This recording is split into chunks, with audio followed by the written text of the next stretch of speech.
Puis ah, tiens, ça sent même pas le four à nonne, ça sent l'érable. C'est puissant, c'est incroyable. Donc, et quand on monte les pyrazines, on va goûter des trucs avec les pyrazines tantôt. J'expliquerai ce que c'est, des arômes un peu de pois vert, de terre humide. D'ailleurs, c'est quasiment un peu pyrazine, géosmine. La terre humide qu'on a ici, là, tiens, c'est géosmine.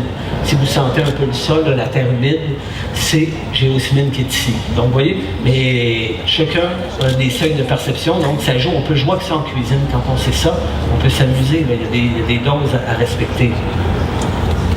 Donc, je parlais du principe de dominante, l'indice étoilé, bien, il y a une molécule qui domine. C'est ce qu'on cherche. Alors, si c'est ce qu'on cherche, prenons 3 aliments. N'importe lesquels, 1, 2, 3, on veut cuisiner. Alors, moi, ce que je cherche, c'est d'avoir au moins une molécule dominante dans les 3 aliments. Alors, je sais qu'il va se passer de quoi dans l'assiette, c'est sûr.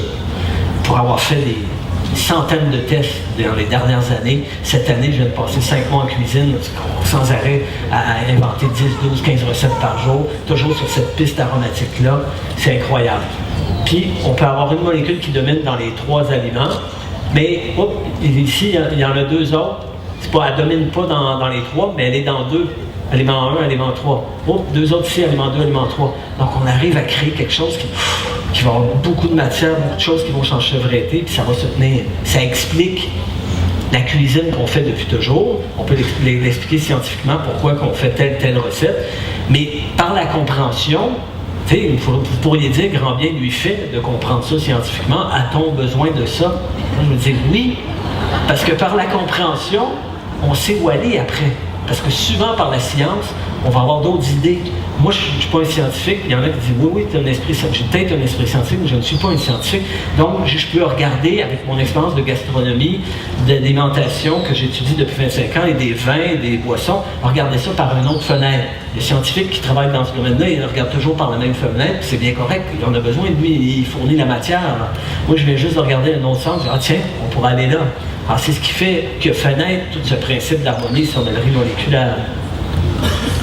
Ah oui, c'est le temps quand même. Vous avez faim, là. Donc, 3e petite boîte.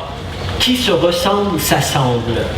Donc, vous allez voir, vous avez en bas à droite, vous avez une petite napkin et dedans, il y a une petite pipette. Vous allez la laisser là. Quand même. Vous allez ouvrir en haut à droite le petit cop que vous voyez à l'écran. Donc, petit cop qui est là. Vous allez tout simplement prendre une bouchée. On va le goûter ensemble.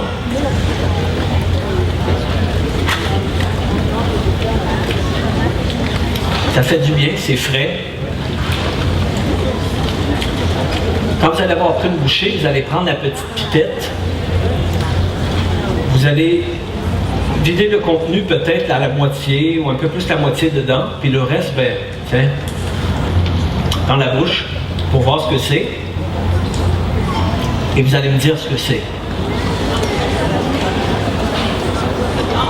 Oui, pamplemousse rose et paprika. Vous allez mettre